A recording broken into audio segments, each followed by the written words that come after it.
Hello, everyone, and Happy New Year to you. Thank you so much for joining us here at USA Global TV and Radio, where we soon will have a new logo, a new introduction, new music, but we will have the same mission to provide education, entertainment, hope, and inspiration. Our show today is the Business Talk Show. There are no others, just this one. And our topic is, what is customer delight delivery with Michael Green? Joining me first is the star of our show, Mr. Al Cini. For those of you who have watched our show before, you know Al's been with me since the very beginning, and I think this is our 119th episode together of this program.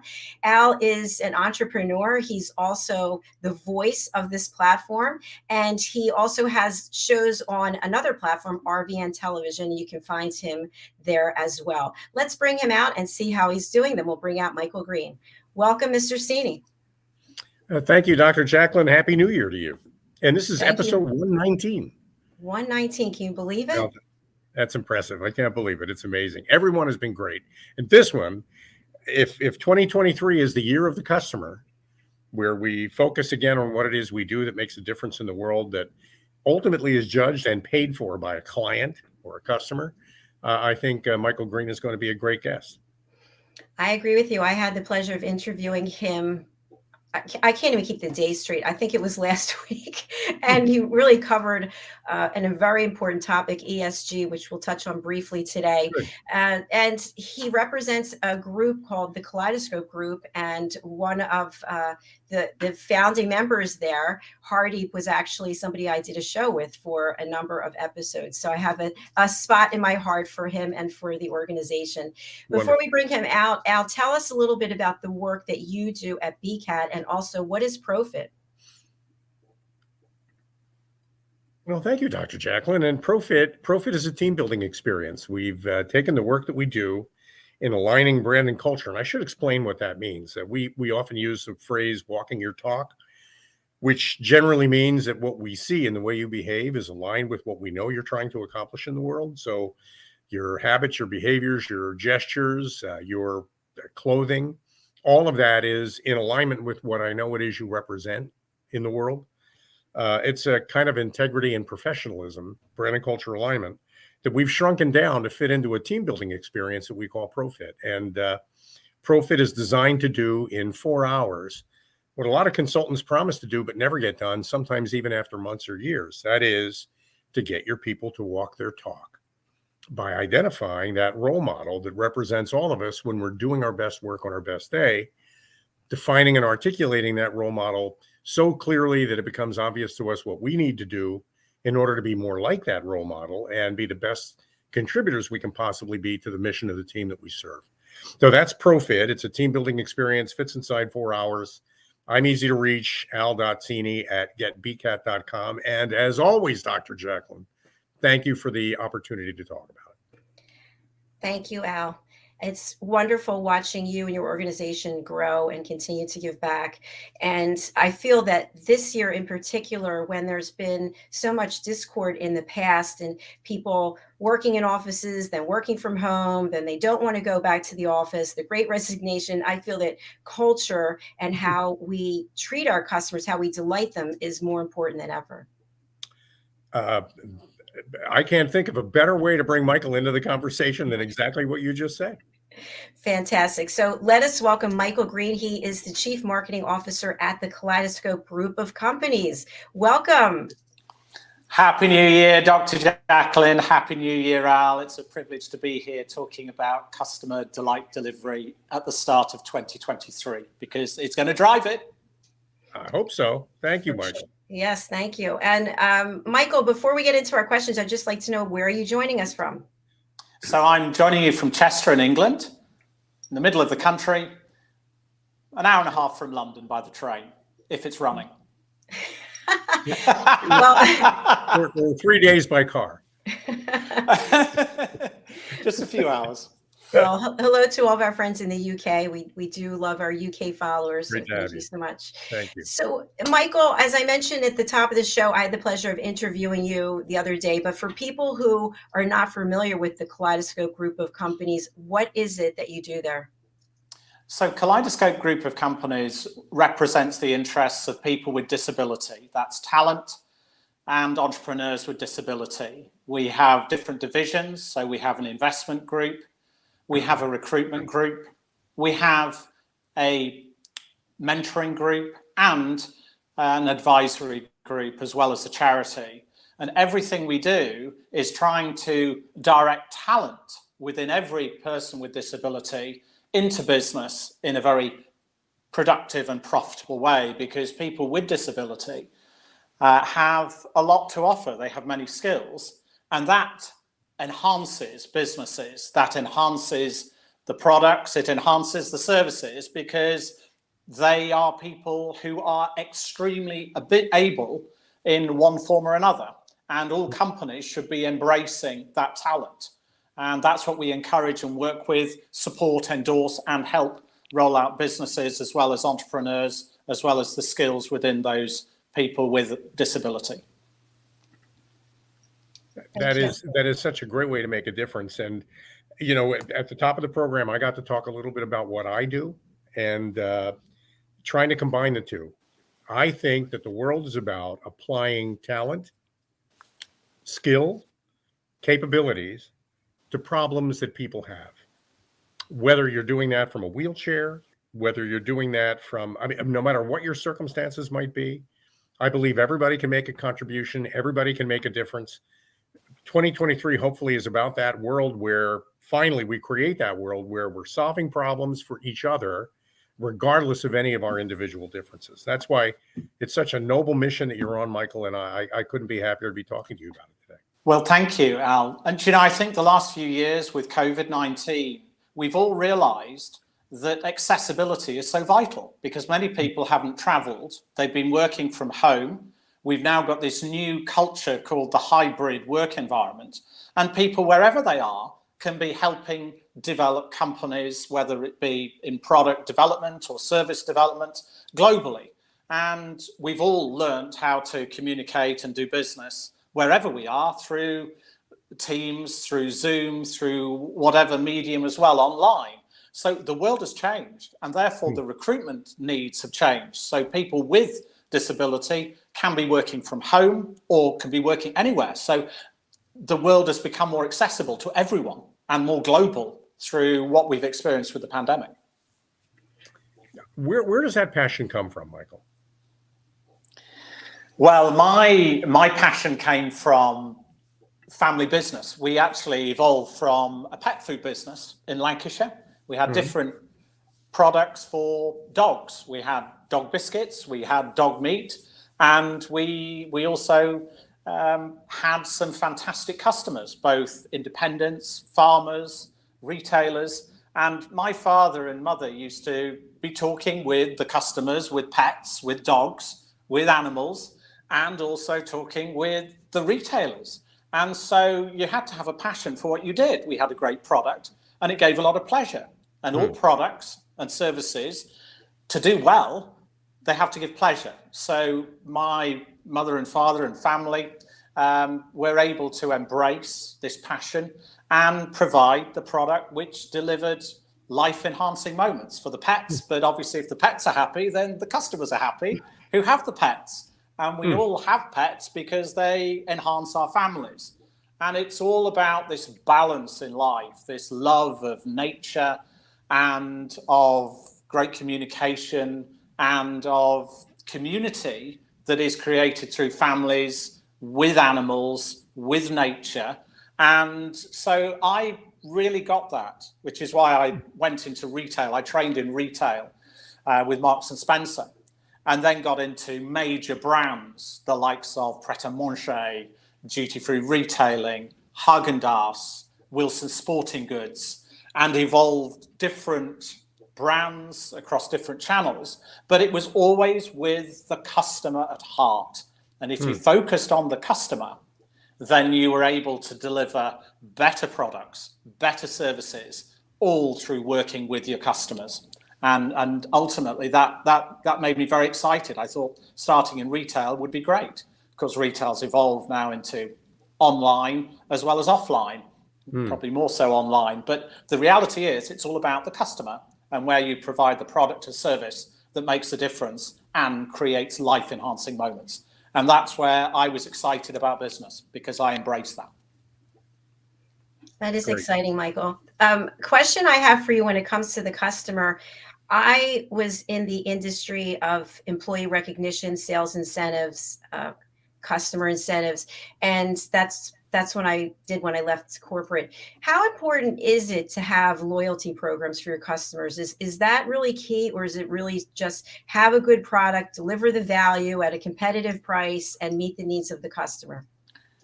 Okay, well, let me talk about a couple of things here. I think it's essential that you do embrace the customer, because loyal customers drive profitable corporations, whether you be Apple, or whether you be Tesla, or whether you be Microsoft. Why do people come back again and again to use that product and recommend it to friends, family, colleagues? Because they trust the product and the product delivers. And so the customer and that loyalty build profitable corporations. In fact, if you take the top corporations in the world at the moment, it's all driven through loyalty. It's all driven through referral. It's all driven through customer feedback. And customer feedback, of course, is vital, because it's actually driving not only current sales, but also future sales, because it's the senses of the body, whether it be what you see, what you smell, what you taste, what you hear, what you feel, that actually drives sales of any product or service in the world. And that is the heart. And of course, it's the customer feedback. Let's look at the data. In 2020, customer feedback was worth globally $7.6 billion a year. The forecast by 2027 is that customer feedback will be worth $23.6 billion globally. And that, of course, it's the customer feedback that drives not only current sales, loyalty, introductions, and the profitability, but it's also going to drive the future product development. And that is what the brands and service companies should be looking at. And the bright ones, of course, are. And the future in terms of loyalty is not just about the product and service. It's also about how it touches and communicates with nature, sustainability, the environment. Because, of course, if we don't look after our natural environment, then we might not have a tomorrow. You know, if we're not careful, we will be the dinosaurs of tomorrow unless we embrace today. And that does touch climate change. And we spoke about this, JACALYN, the other day, with what America's experiencing at the moment, the greatest extremes. But all of this is part and parcel of what we as consumers touch, create, buy, rebuy, because how it's produced, where it's produced, how it's distributed, all is going to be part of the future and our, you know, life-enhancing moments. We've got to keep protecting life-enhancing moments, and the climate's going to be impacted by what we buy, how we buy it, where we buy it, how it's delivered, and these are all going to be part of the feedback that the customers give in the future. So it will drive, this loyalty will drive our future, and hopefully sustainably, so that we've got a tomorrow. Oh, yeah, that's impressive. But now let me paint a picture for you, because I need your help. In fact, the whole planet needs your help. Let me paint a picture for you of a business owner who has a product idea, maybe has already developed that product idea and brought it to market at some level. Let's say they've got 100 clients who are using something or using a service that they offer. And it's so promising that they've now met one or two people that are willing to throw money at it. Meaning, I've got a couple of investors who are telling me that they have enough faith in my idea that they'll give me some money to help me develop it. So now I have two people to make happy. I've got the customers that I originally imagined I could make happy with this thing that I've created. And I've got some people who believe that they can make some money helping me make money. Now, here's my problem. My problem is I've got these two people that I can count on for money. I've got these 100 people whose world I want to change. How do I become the holistic leader that I need to be in order to make both of those factions happy because so many companies, I think, fail by concentrating too much on where the money is and not where the solutions need to be. I think it's all about, is there demand for the product? Does that drive profitability? Does it create a sustainable, natural offering, which is great for the world? And therefore it's embracing environment, social governance, but it's delighting the customer. And if the customer's delighted, it drives the sales, which drives the operational excellence, which drives the net profitability, so that the customer's happy. But with the customer being happy, it drives everyone else's happiness, because the shareholders are going to be delighted if the product's been purchased again and again, because then they're going to get greater profitability.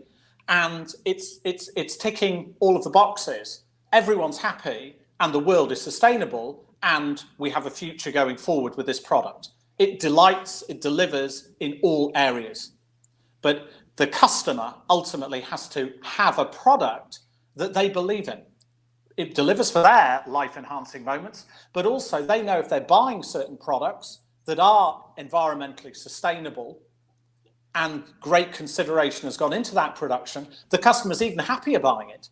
So they've got the pleasure, the staff have got the pleasure in the company, the world's got the pleasure because it's sustainable, and the shareholders have got the added value, profitable, and the customer's going to come back for more and more. And they're introducing friends, family, and colleagues. It's a win-win-win-win. That is the ultimate brand. And that is what the top brands in the world are currently focusing on. You know, we spoke about Nestle the other day, the largest food and drinks company. Why? Because they have great products, but also they're embracing the environment. They work with communities globally to develop those products. If they're taking something from the earth, they're planting another tree, or they're planting something, so it keeps being sustainable. And people in any purchase in the future are going to say, how does this product actually affect the world? Is it going to be enhancing lifestyle, or is it detrimental? If it's detrimental, the chances are consumers will stop buying that product, because they say, we're not going to go to -45 and have snow and ice at the same time next year. No, we don't want that. We really don't want that, because if it carries on getting colder and the water keeps melting, we're going to have serious issues in this world, because there won't be beaches, there won't be anything that sustains life.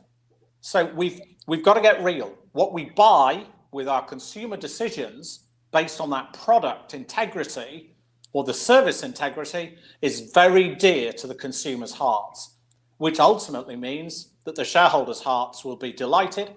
And also, if you are a director of a company, you've had this wonderful vision, your product has unique, your company has unique products and services that people want to buy.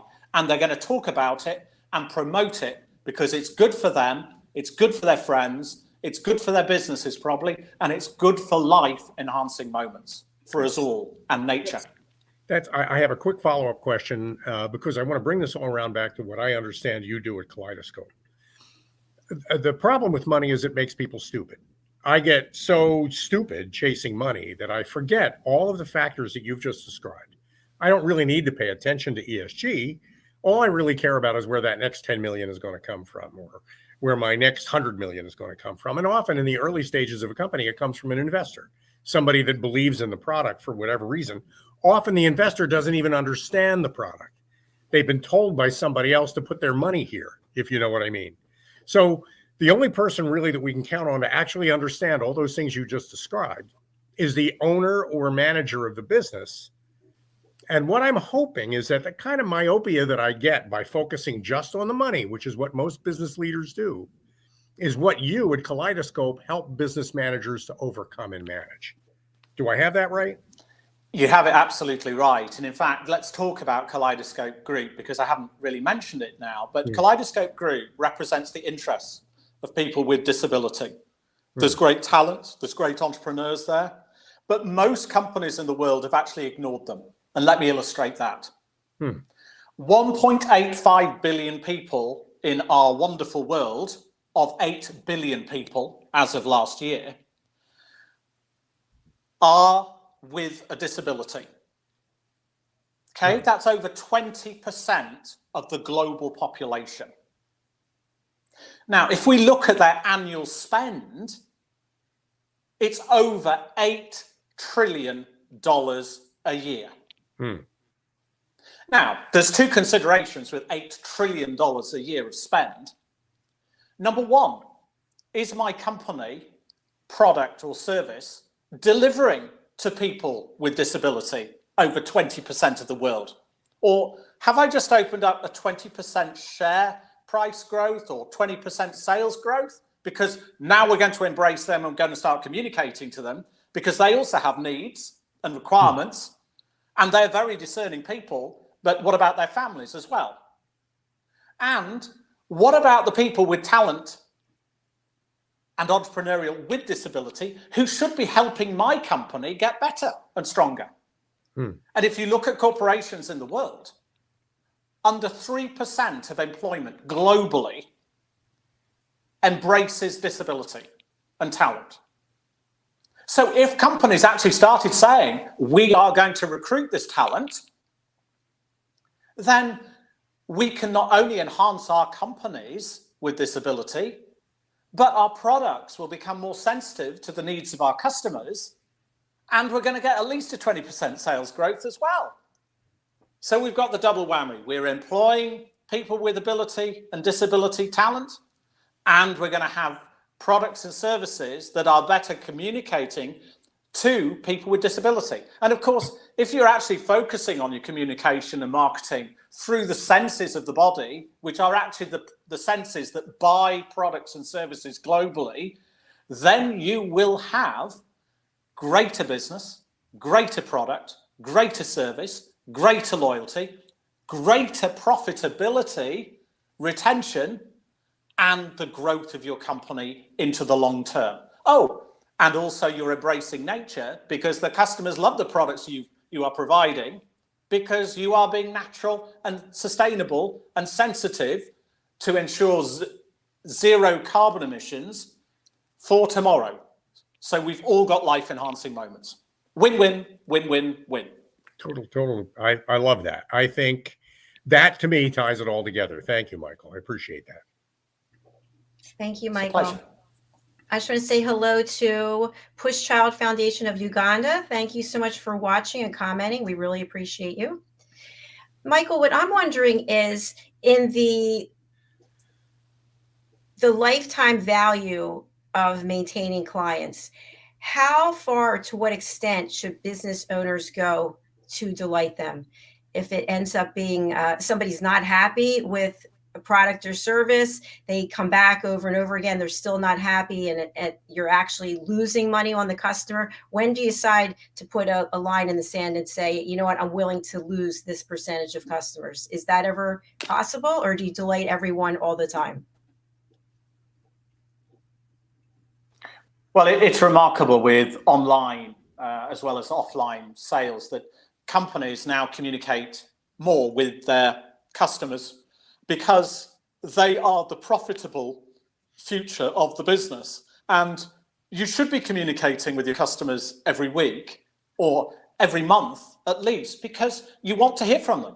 You know, they're probably going to be buying your product or service every week or every month, you know, in some cases every day. But you need to ask the customer, because the customer has the answer, the customer has the solutions. And if they are happy, not only is the company more profitable and successful, but they've also got the secrets. They've got all of the stories, the storyboard of the future of the product development. Whichever company or product you are, you need to be listening to the customers. And that could be through all mediums. So social media now. Social media and the whole marketing mix has completely changed over the last 10 years, indeed the last 5 years. Look at what is driving sales. It'll be keywords through Google. It'll be videos on products and services through either Netflix or YouTube.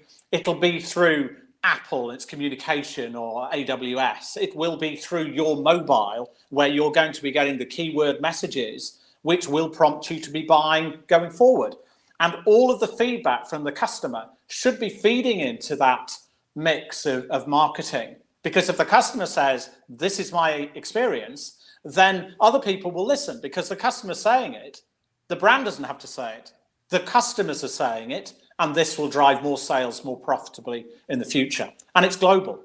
And of course, everything is multilingual now as well for all brands, has to be. And so what goes around comes around. And those are the facts. You have a great product or a great service. The secret is selling more, get the customers talking more about it, and saying what's special about the product, and indeed what could be better about the product. Ask the customer. The customer has the answer. We're all different. Of course, we're all different. We're bespoke. We all have our own likes, our own dislikes. But ultimately, what we think comes out through social media, and that's driving products and services and every day, without doubt. And in fact, what people are saying online is what's driving the politicians in parliaments, in governments, in the Senate, because they want to ensure their customers are happy that they're addressing in their parliaments the key issues for those customers. And that is absolutely vital, because you can't ignore the customer, because ultimately nature will tell governments whether the customers got it right or wrong as well. So we've all got to wake up, shake up to health and well-being, both of ourselves, the environment, and the world around us. And that has to be embraced by products and services that we're delivering for tomorrow to be here for us all to enjoy. Okay, now I'm going to challenge you a little bit, Michael, because I thought that was brilliant. And let's start a little bit let's talk about disabilities as differences. So Okay. by some definitions, I can actually say that somebody who doesn't speak English is disabled because they can't meet a standard that I require, must be able to speak English, not just to work here, but also potentially to buy something I make. You know, I mean, it's crazy how we can marginalize people based on the fact that they're different. Some of those differences are things like physical and mental disabilities. Some of the other differences are just differences. Now, you said wake up, and I want to try to translate that into what we now call woke, where we're working really hard to include every possible difference we can imagine, even where the differences don't necessarily fit the mission, just so that we can say that we're paying lip service to the idea that we're accommodating all these things. In other words, we don't necessarily mean ESG. We just want to be able to say it in our annual report. You know what I mean? It's all about sales, though, isn't it, ultimately? And as individuals, we all have different needs, different wants. We all have strengths and we all have weaknesses. And whoever you are, we all have strengths and we all have weaknesses, and we have different needs to meet those. That, therefore, has to be embraced within any product or service, because you can't do anything without embracing the senses of the body. And disability generally is a challenge to one of the senses. So let's take dyslexia or autism. Mm-hmm. If you are dyslexic or autistic, the chances are you're highly numerate or you're neurodiverse. You know, let's look at Elon Musk. Elon Musk is neurodiverse. Mm-hmm. Okay? That gives him exceptional skills. And therefore, he is tuning into those skills and actually making his products better through fine-tuning the products that he delivers. So whether it be an electric car, or whether it be a computer, or whether it be any product in the world, it is meeting people's needs and requirements. And it's embracing all of the elements within the product or service that you have. And obviously every product and service has its product deliverables. But the key is, have we, creating a product or service, optimized on the delivery to the largest potential market in what we're developing? Have we considered all of the elements naturally and sustainably? Because there are many considerations in any product or service. And some products will focus in one area and other products will focus in another area. But the ultimate is, if you can embrace all elements naturally and sustainably, then you will have greater loyalty, you will have greater profitability, you'll have greater teamwork, and you will have ultimately a more sustainable business going forward for tomorrow. So it does all link. It really does link. And it's about sales and what's driving the sales. Because the sales of 10 years ago, 5 years ago, are very different to the requirements of tomorrow. Because people are saying, oh, hang on a second, it's plastic. It's not recycled. What's happening with that plastic? Oh, it could be impacting our water, our oceans. It could be killing nature. It could be creating issues that cost money, that cost negativity in the world, or cost the climate, which costs our lives. I think one of the things we lost over the last 20 years is the whole concept of shame and embarrassment. And that whole idea that you should be ashamed of yourself because you leave a mess behind you. You should be ashamed of yourself because you don't put things back the way you found them. That whole idea that you have a larger responsibility to doing what's right is lost by the focus to just make money. What I love about what you say you do at the Kaleidoscope Group, and what I'm beginning to understand now about why you even call it that, is because there is this larger responsibility that we all have to everything. That means that every individual thing we do has to be with the whole in mind. And if what I do is hire you because I need a conscience more than anything else, then I think you provide a very valuable service, Michael. Well, thank you, Al. I think what I would say, which embraces all of this, is it's the circle of opportunity. The circle of opportunity, what goes around, comes around. And it will. It really does. And also, we are one circular world, one blood color. We are one community, and together as a community, working together, we have a sustainable future. It's no good having one part of the world saying, oh, it's nice if we could just extend our little empire. Oh, we'll grab a little bit of that and we'll send in some missiles. We'll affect the whole oil price. We'll affect the whole wheat distribution. We'll affect food prices. We'll drive inflation higher just because they want a little extra bit of land to build the empire? No, I'm sorry. We are one world, one blood color. And together, if we do not work together going forward, then we're going to be breaking up and ultimately affecting our sustainability and life forward. I love that. I agree with you, Michael. I think a big part of it is also education. And I'll give you an example. Before this platform, there's a lot of things I didn't know about in terms of sustainability and coexistence, but now I do know. And now that I know, I've changed my own behavior. There's a grocery store is in this area. They were using a certain type of packaging, and now I notice they've gone completely to plastic. Not just plastic, but they wrap the plastic in plastic. And I said to myself, there's about, literally, because they have the tickets you have to get to go to the deli section. There were 60 people waiting online. And I said to myself, I can't buy these products anymore. I can't. Now that they're using this kind of packaging, I have knowledge of what coexistence and sustainability looks like, what it needs to be. I need to be part of the solution, and I can't shop here anymore.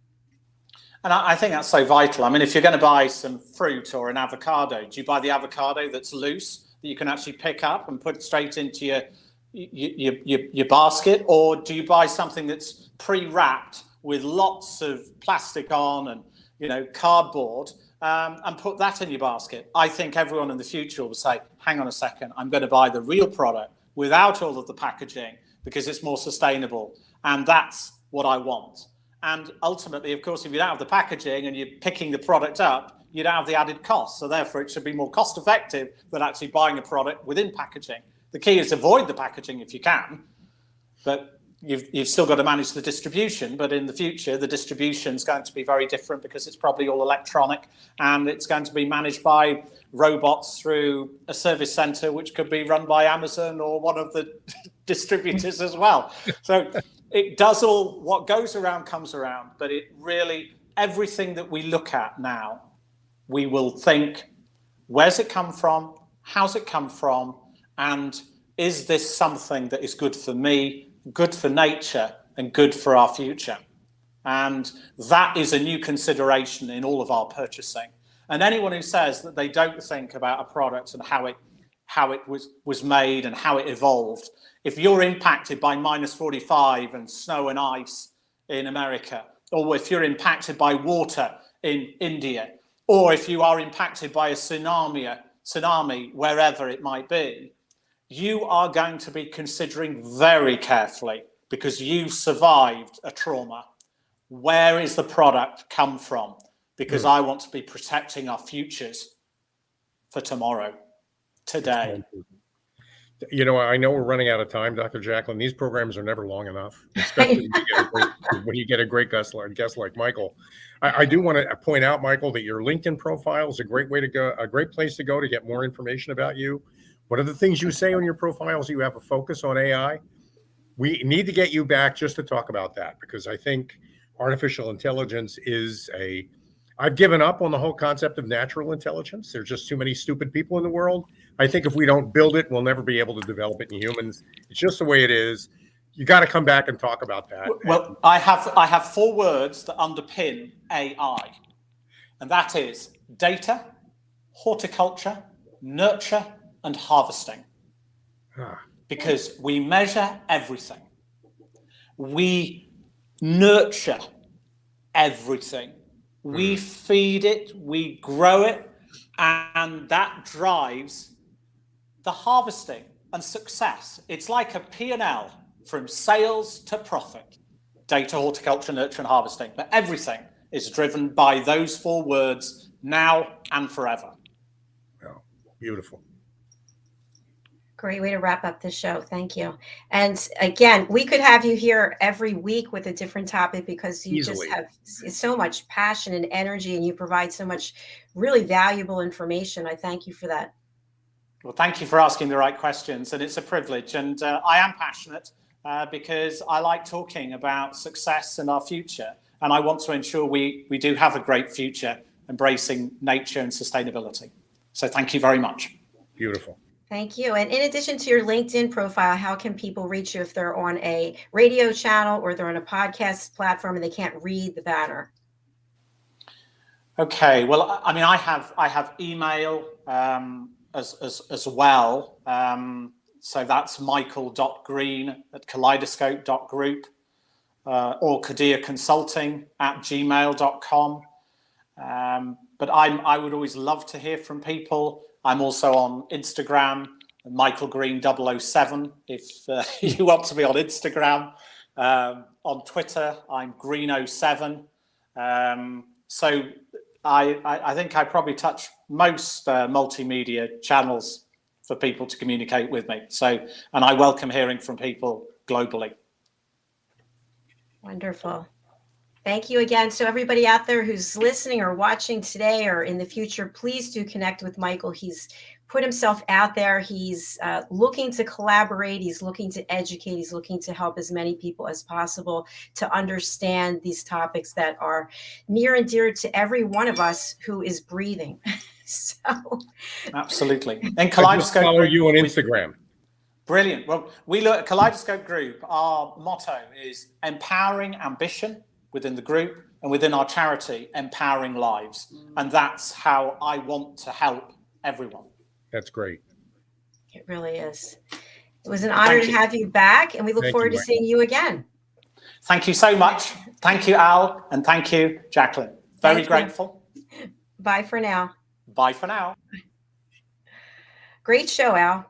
I'd say it was a great interview, and I should say, I did say that we need artificial intelligence because we don't have enough natural intelligence. Well, our guests prove otherwise. I mean, the truth is, there are an awful lot of dumb people in the world, but we never get to interview any of them.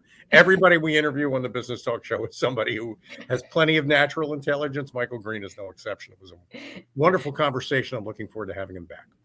I put that in the terms and conditions when you register. You must have natural intelligence. IQ test. And Al, please let people know how they can watch your other programs and how they can reach out and partner with you and your team. I host a couple of programs on a network called rvntelevision.com. It's RVN Television. You can find the directory of programs, Morning Coffee, the Advocates in particular, which talks about people who make a difference. Often we get to talk to people with disabilities who do amazing things, or people who run organizations that do wonderful things for people with disabilities. Those are always great subjects, and that's what we cover with the Advocates. That's all on rvntelevision.com. And if you're looking to build an organization that includes your employees as your stakeholders, if you're looking to build a team where everybody on the team feels as though they have a voice, regardless of rank or seniority or any individual differences, that's what we do with ProFit for Teams. Learn more at profit4teams.com, or you can send me an email or at al.cini@getbcat.com. Happy to talk to you about it. Thank you, Doc. Thank you, Al. And I hope that you'll be able to invite Michael to RVN Televisions for him to share his story there as well. I think he'd be a great guest for the Advocates. And one of the things I'll do a little later on today is send him the link to sign up.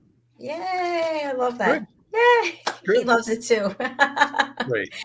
All right, thank you again, Al, and I'll be giving you a call shortly to have a chat. Thanks, Doc. All right, thank you. Great Bye. day. And once again, thanks to each and every one of you. I'm asking you this year, I've said it many times last year, please reach out to our team. Please reach out to our guests. That's why they're here. They're providing education, information, hope, and inspiration. They want to hear from you. They're not just saying that. So while you're sitting there watching this, go over to LinkedIn, connect with Michael Green, connect with Al Cini, connect with me. We're here to help. We want to hear your story. If you'd like to be a guest, you can go over to our website, usaglobaltv.com, get a good look at it as it stands now, because in the next couple of weeks, it's all going to change. It's going to be updated. It's very exciting. And just go to book your session, scroll down the page. You'll see the shows that we offer. And all of the shows are in the Eastern time zone. So wherever you are in the world, make sure you do that transition to your time zone, wherever you may be. And just go ahead and register. We're happy to have you. And again, that's why we're here to support you and your story. All right, we are signing off. Our next show is coming up. It's Talking Heads with our expert presenter, Caroline Heward. So please do stick around for that. And again, you can go over to our YouTube channel and see all of our programming there. Our YouTube channel is what do you think? That's right, USA Global TV. You got it. All right, thanks for now. Bye, everyone.